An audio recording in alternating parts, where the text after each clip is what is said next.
नमस्कार, pulse 24 news देख रहे हैं आप और आपके साथ मैं हूं सुजल वर्मा। केंद्रीय मंत्री प्रहलाद जोशी ने मीडिया से बातचीत के दौरान कहा कि कांग्रेस के पास कुमारस्वामी को खत्म करने का अनुभव है और एनडीए अपने सहयोगियों को कभी धोखा नहीं देगा। उन्होंने गुंडू राव के उस बयान पर तंज कसते हुए कहा कि इससे पहले जब कुमारस्वामी सीएम थे तो कांग्रेस ने उन्हें सत्ता से हटा दिया था, इसीलिए वे जेडीएस को खत्म करने की बात कर रहे हैं। उन्होंने कहा कि सीएम बीजेपी के किसी भी भ्रष्टाचार की जांच कराएंगे, लेकिन किसी को इसीलिए ब्लैकमेल करना सही नहीं है क्योंकि उसने कुछ गलत किया है। फिलहाल प्रदेश में आपके बिना सरकार है।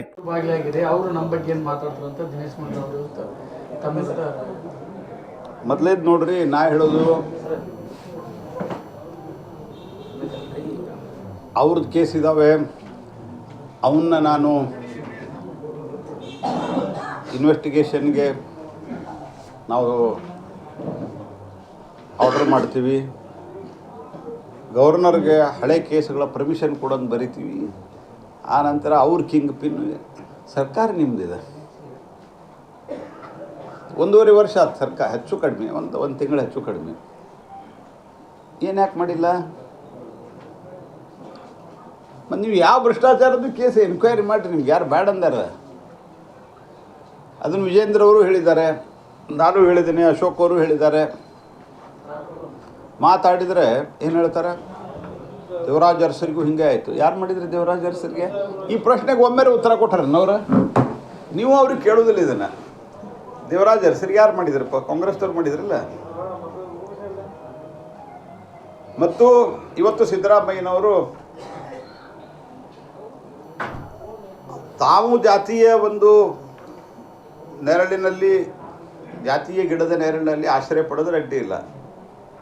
ರಾಜ್ಯಪಾಲರು ದಲಿತರನ್ನ ಅವ್ರ ಬಗ್ಗೆ ಯಾಕೆ ಹಿಂಗೆ ಮಾತಾಡ್ತಾರೆ ಅಂತ ಕೇಳಿದ್ರೆ, ಅವ್ರು ದಲಿತರು ಅಂತ ಈಗ ನೆನಪಾಗಿದೆ. ಅವ್ರನ್ನ ಮಂತ್ರಿ ಯಾಕೆ ತೆಗೆದ್ರಿ, ರಾಜ್ಯಪಾಲರನ್ನ ಯಾಕೆ ಮಾಡಿದ್ರಿ ಅಂತ ಪ್ರಶ್ನೆ ಕೇಳಿದಾರೆ. ನಾನು ಸಿದ್ದರಾಮಯ್ಯನವ್ರಿಗೆ ಕೇಳ್ತೀನಿ, ಸ್ವಾಮಿ ಸಿದ್ದರಾಮಯ್ಯನವರೇ, ಕಳೆದ 60 ವರ್ಷಗಳ ಇತಿಹಾಸದಲ್ಲಿ ಅತಿ ಹೆಚ್ಚು SC ST OBC ಮಂತ್ರಿಗಳು ಕೇಂದ್ರದಲ್ಲಿ ಮೋದಿ ಸರ್ಕಾರದಲ್ಲಿ ಇದ್ದಾರೆ, ನಿಮ್ಮ ಸರ್ಕಾರದಲ್ಲಿ ಇರಲಿಲ್ಲ. ನೀವು ಬಾಬಾ ಸಾಹೇಬ್ ಅಂಬೇಡ್ಕರ್ ಅವರಿಗೆ ಅಪಮಾನ ಮಾಡಿದ ಪಾರ್ಟಿಯಲ್ಲಿದ್ದೀರಿ. ಅವ್ರಿಗೆ ಜಾಗ ಕೊಡಲಿಲ್ಲ, ನೀವು ಕ್ರಿಮೇಷನ್ಗೆ ಜಾಗ ಕೊಡಲಿಲ್ಲ. ಅವ್ರನ್ನ 2 ಸರ್ತಿ ಚುನಾವಣೆಗೆ ನಿಂತಾಗ ಸ್ವತಃ ನೆಹರೂರು ಹೋಗಿ ಅವ್ರನ್ನ ಸೋಲಿಸ್ಲಿಕ್ಕೆ ಪಣ ತೊಟ್ಟು ಸೋಲಿಸಿ ಬಂದರು. ಯಾರ್ಯಾರಿಗೋ 1 ಎಕರೆ 2 ಎಕರೆ ದೆಲ್ಲಿಯಲ್ಲಿ ಜಾಗ ಕೊಟ್ಟರೆ ಅವ್ರಿಗೆ ಕ್ರಿಮೇಷನ್ಗೆ ಜಾಗ ದೆಲ್ಲಿಯಲ್ಲಿ ಕಾಂಗ್ರೆಸ್ ಪಾರ್ಟಿ ಕೊಡಲಿಲ್ಲ, ಭಾರತ ರತ್ನ ಕೊಡಲಿಲ್ಲ. ಅವ್ರನ್ನ ಸೋಲಿಸಿದವ್ರಿಗೆ ಪದ್ಮವಿಭೂಷಣ ಕೊಟ್ಟಂಥವ್ರು. ನೀವು ಮಾತಾಡ್ತೀರಿ ದಲಿತರ ಬಗ್ಗೆ. ಜಗಜೀವನ್ ರಾಮನ್ ಹೆಂಗೆ ನಡೆಸ್ಕೊಂಡ್ರಿ ನೀವು? ಸೀತಾರಾಮ್ ಕೇಸರಿ ಅವ್ರನ್ನ ಹೆಂಗೆ ನಡೆಸ್ಕೊಂಡ್ರಿ? ಇವತ್ತಿಗೂ ನಮ್ಮ ಸರ್ಕಾರದಲ್ಲಿ, ಮೋದಿ ಸರ್ಕಾರದಲ್ಲಿ ಅತಿ ಹೆಚ್ಚು SC ST OBC, ಅತಿ ಹೆಚ್ಚು SC ST OBC MPಗಳು, ಇಡೀ ದೇಶದಲ್ಲಿ ಅತಿ ಹೆಚ್ಚು SC ST ಮತ್ತು OBC MLAಗಳು MLCಗಳು ನಮ್ಮಲ್ಲಿದ್ದಾರೆ. ದೇವರಾಜ್ ಅರಸರನ್ನ ಅತ್ಯಂತ ಹೀನಾಯವಾಗಿ ನಡೆಸಿಕೊಂಡಂಥದ್ದು ನಿಮ್ಮ ಪಾರ್ಟಿ. ಯಾರಿಗೆ ಹೇಳ್ತಾ ಇದ್ದೀರಿ ನೀವು ಸಿದ್ದರಾಮಯ್ಯನವರೇ? ಇದಕ್ಕೊಮ್ಮೆ ಉತ್ತರ ಕೊಟ್ಟಿಲ್ಲ. ನಾನು 3-4 ಸರ್ತಿ ಇದನ್ನು ಬೇರೆ ಬೇರೆ ಕಡೆ ಕೇಳಿದ್ದೀನಿ, ಬೆಂಗಳೂರಿಗೂ ಕೇಳಿದ್ದೀನಿ. ನಾನು ಮಾತಾಡಿದರೆ ದೇವರಾಜ್ ಅರಸ್ ಅಂತ. ದೇವರಾಜ್ ಅರಸನ್ನ ಇನ್ಸಲ್ಟ್ ಮಾಡಿದವ್ರು ಯಾರು? ವೀರೇಂದ್ರ ಪಾಟೀಲ್ ಅವ್ರಿಗೆ ವಿಮಾನ ನಿಲ್ದಾಣದಲ್ಲಿ ಹೋಗ್ತಾ ನಾಳೆಯಿಂದ ನೆಕ್ಸ್ಟ್ CM ನೋಡ್ತೀರಿ ಅಂತ ಹೇಳಿದ್ದಾರೆ. His health was not good at that time. ಯಾರು ಜವಾಬ್ದಾರಿ? ಸಿದ್ದರಾಮಯ್ಯನವರೇ. ಆದ್ದರಿಂದ ಸಿದ್ದರಾಮಯ್ಯನವರೇ, ಮೊದಲು ನಿಮ್ಮ ಬೆನ್ನು ಹೆಂಗಿದೆ ಅಂತ ಬೇರೆದವ್ರಿಗೆ ಕೇಳಿ ತಿಳ್ಕೊರಿ. ಅದಂತೂ ನಿಮಗಂತೂ ಕಾಣಲ್ಲ. ನೀವು ಕಾಂಗ್ರೆಸ್ ಪಾರ್ಟಿಯೊಳಗಿದ್ದೀರಿ ಅತಿ ಹೆಚ್ಚು. ಕಾಕಾ ಕಾಲೇಲ್ಕರ್ ವರೆಗೂ ಹಿಡ್ಕೊಂಡು ಮಂಡಲ್ ಕಮಿಷನ್ ತನಕ ವಿರೋಧ ಮಾಡಿದವರು ಯಾರು? OBC ಕಮಿಷನ್ಗೆ ವಿರೋಧ ಮಾಡಿದವರು, OBC ರಿಸರ್ವೇಷನ್ಗೆ ವಿರೋಧ ಮಾಡಿದವರು ಯಾರು? ಕಾಂಗ್ರೆಸ್ ಪಾರ್ಟಿಯ ಭಾಷಣಗಳೆಲ್ಲ ಪಾರ್ಲಿಮೆಂಟ್ನಲ್ಲಿದ್ದಾವೆ. ರಾಜೀವ್ ಗಾಂಧಿ ಅವರ ಭಾಷಣ, ಇಂದಿರಾ ಗಾಂಧಿ ಅವರ ಭಾಷಣ, ನೆಹರು ಅವರ ಭಾಷಣ ಎಲ್ಲ ರೆಕಾರ್ಡ್ ಮೇಲಿದೆ. ರಿಸರ್ವೇಷನ್ ಏನು ವಿರೋಧ ಮಾಡಿದ್ದು. ನೀವು ಇವತ್ತು ನಮಗೆ ಮಾತಾಡ್ತೀರಿ ನೀವು. ಮತ್ತು ನಿಮ್ಗೆ ಯಾರು ಹೇಳ್ಯಾರ? ನಿಮ್ಗೆ ಯಾರು ಹೇಳ್ಯಾರ ನೀವು ಮಾಡಬೇಡ ಅಂತೇಳಿ ಇನ್ವೆಸ್ಟಿಗೇಷನ್? 2006-7 ಕುಮಾರಸ್ವಾಮಿ ಕೇಸ್ ಹೇಳ್ತಾ ಇದ್ದಾರೆ. ಅವರು ಹೇಳಿದ್ದಾರೆ ಇನ್ವೆಸ್ಟಿಗೇಷನ್ ಮಾಡಿ ಅಂತ, ಕುಮಾರಸ್ವಾಮಿಗಳು ಹೇಳಿದ್ದಾರೆ. ಆದರೆ ನಾನೊಂದು ಪ್ರಶ್ನೆ ಕೇಳ್ತೇನೆ. 2000 ಕುಮಾರಸ್ವಾಮಿಗಳು ಬಹುತೇಕ ಇದನ್ನು ಕೇಳಿಲ್ಲ, ನಾ ಕೇಳ್ತಾ ಇದ್ದೇನೆ. 2006-7 ನಂತರ ಅಲ್ಲ 2004ರಲ್ಲಿದೆ ಅದು ಕೇಸ್ ಇದೆ. ಆಮೇಲೆ 2013ರಿಂದ ಯಾರು ಸರ್ಕಾರ ಇತ್ತು? 2018ರಲ್ಲಿ ಯಾರು ಮೇಲೆ ಇವತ್ತು ನೀವು ಎನ್ಕ್ವೈರಿ ಆಗ್ಬೇಕಂತ ಹೇಳ್ತಲ್ಲ, ಅವ್ರ ಜೊತೆಗೆ ಹೋಗಿ ಅವ್ರ ಮನೆಗೆ ಹೋಗಿ ಅವ್ರನ್ನ ಮುಖ್ಯಮಂತ್ರಿ ಮಾಡಿದವ್ರು ಯಾರು? ಅದಾದ ನಂತರ ಈಗ 1.5 ವರ್ಷ ಆಯ್ತು. ಏನು ಮಾಡಿದ್ರಿ ನೀವು? ಈಗ ನಿಮ್ಮದು ಕೇಸು ರೆಡ್ ಹ್ಯಾಂಡ್ ನೀವು ಸಿಕ್ಕಾಕೊಂಡಿದ್ದೀರಿ. ಇದು ಮತ್ತು ಎಲ್ಲ ಕಡೆ 14 ಸೈಟು ಅಂತ. ನಾವು ಇನಿಷಿಯಲಿ 14 ಸೈಟಲ್ಲಿದೆ. ಒಂದು ಸಾವಿರಾರು ಸೈಟ್ಗಳ ಅವ್ಯವಹಾರ ಮೂಡಾದಲ್ಲಿ ಆಗಿದೆ. ಹಗರಣ ಇದರ ಸಮಗ್ರವಾದಂಥ ತನಿಖೆ ಆಗಲಿ ಅಂಥೇಳಿ ಇದು ಇವತ್ತೇನು ಸಿಕ್ಕಿದೆ. ಯಾಕೆ ತರಾತುರಿ? ನಿಮ್ದೇನೂ ತಪ್ಪಾಗಿಲ್ಲ. ಯಾಕೆ ತರಾತುರಿಯಲ್ಲಿ ನೀವು ಆಯೋಗವನ್ನು ರಚನೆ ಮಾಡಿದ್ರಿ? ತಪ್ಪು ಮಾಡಿರಿ, ಮುಚ್ಕೋಬೇಕಂತಾನೆ. ನ್ಯಾಯಾಂಗ ತನಿಖೆ ಅಂತೇನು ಕೊಡ್ತಾರಲ್ಲ, ಅದಕ್ಕೇನು ಹಲ್ಲಿರೋದಿಲ್ಲ, ಹಲ್ಲು ಕಿತ್ತಿದ ಹಾವಿದ್ದಂಗೆ ಅದು. ಯಾಕಂದ್ರೆ ಅವ್ರು ಎನ್ಕ್ವೈರಿ ಮಾಡ್ತಾರೆ, ಅದ್ರ ರಿಪೋರ್ಟ್ ಬರ್ತದೆ. ಆ ರಿಪೋರ್ಟ್ ಒಪ್ಕೊಳ್ಳೋದು ಬಿಡೋದು ಸರ್ಕಾರದ ಬಿಟ್ಟಿದ್ದು. ಅದು ಅದ್ರಾಗ 1 ವರ್ಷ 2 ವರ್ಷ ಕಳೆದ್ರೆ ಮುಗಿದೋಯ್ತು.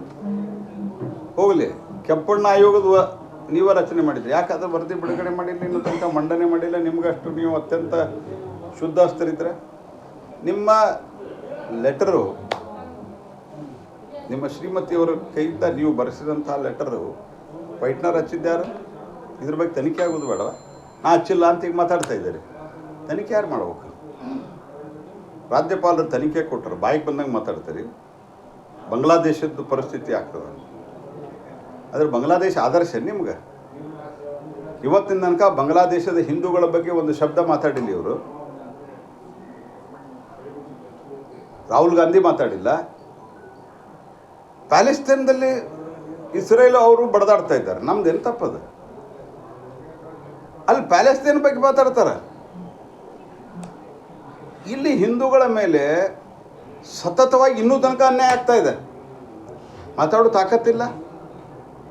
ವೋಟ್ ಬ್ಯಾಂಕ್ ಪಾಲಿಟಿಕ್ಸ್ ಇಲ್ಲಿ ನಮಗೆ ಹೇಳ್ತಾರೆ. ನಾನು ಹೇಳ್ತಾ ಇದ್ದೇನೆ ಅವ್ರಿಗೆ, ನೀವೇನು ಇನ್ವೆಸ್ಟಿಗೇಷನ್ ಮಾಡೋದು ಮಾಡ್ರಿ. ನೀವು ಅವ್ರಿಗೆ ಹೆದರಿಸೋದು ಇವ್ರಿಗೆ ಹೆದರಿಸೋದು ಇದು ಮಾಡೋಕ್ಕೆ ಹೋಗ್ಬೇಡ್ರಿ. ನೀವು ನಿಮ್ಮ ಇವ್ರೇನು ಹೇಳಿದರು, ಪರಮೇಶ್ವರ್ ಯಡಿಯೂರಪ್ಪನವ್ರ ಮೇಲೆ ಪೋಕ್ಸೋ ಬಂದಾಗ, ಹ್ಯಾಬಿಚುವಲ್ ಕಂಪ್ಲೇನರ್ ಅವರು, ಮಾನಸಿಕ ಸ್ಥಿತಿ ಸರಿ ಇಲ್ಲ ಅವ್ರದ್ದು. ಇವತ್ತೇನಾಗಿದೆ ನಿಮ್ಗೆ? ಅವ್ರಿಗೆ ಕೊಟ್ಟು ಜಾಮೀನನ್ನು ರದ್ದುಪಡಿಸ್ತಂತ ಹೋಗಿದಾರಲ್ಲ. 82ನೇ ವಯಸ್ಸು 83ನೇ ವಯಸ್ಸಲ್ಲಿ ಯಡಿಯೂರಪ್ಪನವ್ರಿಗೆ ಒಬ್ಬ ಗೌರವಾನ್ವಿತ ಲೀಡರು. ನಿಮ್ಮ ಸ್ಟೇಟ್ಮೆಂಟ್ ಇದೆ. ಹಾಗಾಗಿ ಇದು ಒಂಥರ ಬ್ಲ್ಯಾಕ್ ಮೇಲ್ ರೀತಿ ಮಾಡುವಂಥ ಪ್ರಯತ್ನವನ್ನು ಮಾಡ್ತಾ ಇದ್ದಾರೆ. ನಮ್ಮ ಕೇಸ್ ನೀವು ಬಿಡ್ರಿ, ಇಲ್ಲ ಅಂದ್ರೆ ನಾವು ನಿಮ್ಮ ಮೇಲೆ ನಾವು ಸೇಡಿನ ರಾಜಕಾರಣವನ್ನು ಮಾಡಲಿಕ್ಕೆ ಸಿದ್ಧರಿದ್ದೇವೆ ಅಂತ ನಮ್ಮ ಅಧ್ಯಕ್ಷರು ಹೇಳ್ಯಾರ, ಕುಮಾರಸ್ವಾಮಿಯವರು ಹೇಳ್ಯಾರ, ಅಶೋಕ್ ಅವ್ರು ಹೇಳ್ಯಾರ, ಅನೇಕರು ಹೇಳ್ಯಾರ. ಮಾಡಿರಲ್ಲ ತನಿಖೆ. ನಿಮ್ಗೆ ಸರ್ಕಾರ ನಿಮ್ಮ ಕೈಲಿದೆ. 1.5 ವರ್ಷದಿಂದ ಯಾಕೆ ಮಾಡಿಲ್ಲ ನೀವು? ಹಾಗಾಗಿ ಇದೆಲ್ಲ ಉಳ್ಕೊಳ್ಳಿಕ್ಕೆ, ಭ್ರಷ್ಟಾಚಾರದಿಂದ ಸ್ವಯಂ ರಕ್ಷಣೆಗೆ ಇದೊಂದು ಪ್ರಯತ್ನ. ಜನ ನಿಮ್ಮನ್ನು ಸರಿಯಾಗಿ ಪರೇಡ್ ಮಾಡಿಸ್ತಾರೆ. ನಿಮ್ಮನ್ನು ಚಿಂತೆ ಮಾಡಬೇಡ್ರಿ ಸಿದ್ದರಾಮಯ್ಯನವರು. ಒಂದು ಮಾತು ಹೇಳಿದರೆ, ಏನು ಕುಮಾರಸ್ವಾಮಿನ ಮುಗಿಸ್ಲಿಕ್ಕೆ ಬಿಜೆಪಿ ಈ ರೀತಿಯ ಒಂದು ಷಡ್ಯಂತ್ರ ಮತ್ತು ಕುಮಾರಸ್ವಾಮಿ ಮುಗಿಸ್ಲಿಕ್ಕೆ ಬಿಜೆಪಿ ಷಡ್ಯಂತ್ರ ಮಾಡಿದೆ. ಅಲ್ಲಲ್ಲ, ಅವ್ರು ಕುಮಾರಸ್ವಾಮಿನ ಮುಗಿಸಿ ಅವ್ರಿಗೆ ಅನುಭವ ಅದ. ಮುಖ್ಯಮಂತ್ರಿ ಮಾಡಿ ಸಿದ್ದರಾಮಯ್ಯರು, ಡಿ ಕೆ ಶಿವಕುಮಾರ್ ಎಲ್ಲ ಸೇರಿ MLAಗಳನ್ನು ರಾಜೀನಾಮೆ ಕೊಡಿಸಿ ಅವ್ರನ್ನ ತೆಗೆದುಹಾಕಿಸಿದ್ದು ಅವ್ರಿಗೆ ಅನುಭವ ಅದ. ನಾವು ಯಾವತ್ತೂ NDAದಲ್ಲಿ ಯಾರಿದ್ದಾರೆ, NDAದಲ್ಲಿ ಅವರು ಚೆನ್ನಾಗೇ ಇದ್ದಾರೆ ಮತ್ತು ಅವರು ಧೈರ್ಯದಿಂದ ಹೇಳಿದ್ದಾರೆ ಏನು ತನಿಖೆ ಮಾಡೋದು ಮಾಡ್ರಿ ಅಂತ.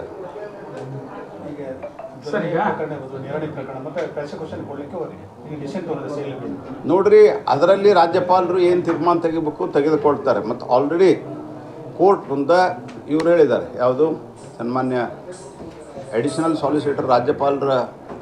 ಸಾಲಿಸಿಟರ್ ಜನರಲ್ ಅವರು ರಾಜ್ಯಪಾಲರ ಪರವಾಗಿ ಹಾಜರಾಗಿ ಹೇಳಿದ್ದಾರೆ, ರಾಜ್ಯಪಾಲರ ಮುಂದೆ ಯಾವುದೇ ಪೆಂಡಿಂಗ್ ಇಲ್ಲ ಅಂತ.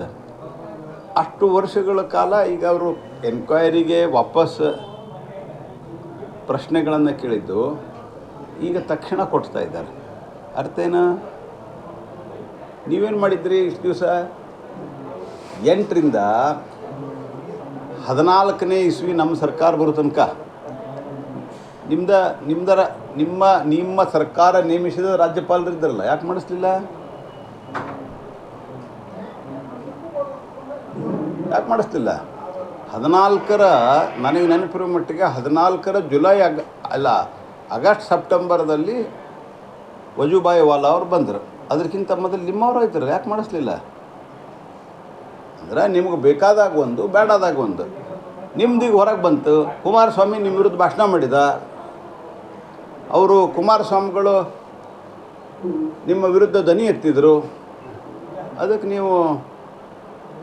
ನಾವು ಅವ್ರನ್ನ ನೋಡ್ಕೊಳ್ತೀವಿ. ಇದು ನಿಮ್ಮ ಥಿಯರಿ ಇದೆ. This is utter nonsense. ಇದನ್ನು ಜನ ಒಪ್ಪೋದಿಲ್ಲ ಮತ್ತು ಇದು ಈ ರೀತಿ ನಡೆಯೋದಿಲ್ಲ. Thank you. ನಾವು ಈಗಾಗಲೇ ಅನುದಾನದ ಬಗ್ಗೆ ಹಲವಾರು ರೀತಿಯ ಉತ್ತರವನ್ನು ಕೊಟ್ಟಿದ್ದೇವೆ. ಕೇಂದ್ರ ಸರ್ಕಾರದ ಅವಧಿಯಲ್ಲಿ ಎಷ್ಟು ದುಡ್ಡು ಕೊಟ್ಟಿದ್ದೇವೆ, ನಮ್ಮ ಸರ್ಕಾರದ ಅವಧಿಯಲ್ಲಿ ರಾಜ್ಯದ ರೈಲ್ವೆಗೆ ಎಷ್ಟು ದುಡ್ಡು ಕೊಟ್ಟಿದ್ದೇವೆ, ರಾಜ್ಯದ ಹೆದ್ದಾರಿಗೆ ಎಷ್ಟು ಕೊಟ್ಟಿದ್ದೀವಿ, ರಾಜ್ಯದ PWDಗೆ ಎಷ್ಟು ಕೊಟ್ಟಿದ್ದೀವಿ, ಅನುದಾನ ಎಷ್ಟು ಕೊಟ್ಟಿದ್ದೀವಿ ಮತ್ತು ಡೆವಲ್ಯೂಷನ್ ಆಫ್ ಟ್ಯಾಕ್ಸ್ ಎಷ್ಟು ಕೊಟ್ಟಿದ್ದೀವಿ, ಇದನ್ನೆಲ್ಲ ಲೆಕ್ಕ ಹೇಳಿದ್ದೇನೆ ನಾನು. ನಿಮ್ಮ ಲೆಕ್ಕ ಹೇಳಿರಲ್ಲ, ಏನು ಮಾಡಿದ್ರಿ? ನಾವು ಕೊಟ್ಟದ್ದು 3 ಲಕ್ಷ ಕೋಟಿ ರೂಪಾಯಿ. SC ದುಡ್ಡು ತಿಂದವ್ರು ಯಾರು? ಮೂಡಾದಾಗ ಒಪ್ಕೊಂಡ್ರೆ ನೀವು ದುಡ್ಡು ತಿಂದಿದ್ದು. ಇವೆಲ್ಲ ಮರೆಮಾಚಲಿಕ್ಕೆ ಇವೆಲ್ಲ ಮಾತಾಡ್ತಾರೆ, ಇದಕ್ಕೇನು ಅರ್ಥ ಇಲ್ಲ. ವೈಟ್ ಪೇಪರ್ ನಾವು ತಂದೀವಿ. ಅದನ್ನು ನಾನು ತಮಗೂ ಒಂದು ವಿನಂತಿ ಮಾಡೋದು, ನಾವು ವೈಟ್ ಪೇಪರ್ ನಾವು ಆಲ್ರೆಡಿ ಏಪ್ರಿಲಲ್ಲೇ ತಂದೀವಿ. ಬಿಫೋರ್ ಇಲೆಕ್ಷನ್ನೇ ನಾವು ಒಂದು ವೈಟ್ ಪೇಪರ್ ತಂದ್ವಿ ಭಾರತ ಸರ್ಕಾರದಿಂದ. ಆ ವೈಟ್ ಪೇಪರ್ ನಿಮಗೂ ತಲುಪಿಸ್ತೇನೆ.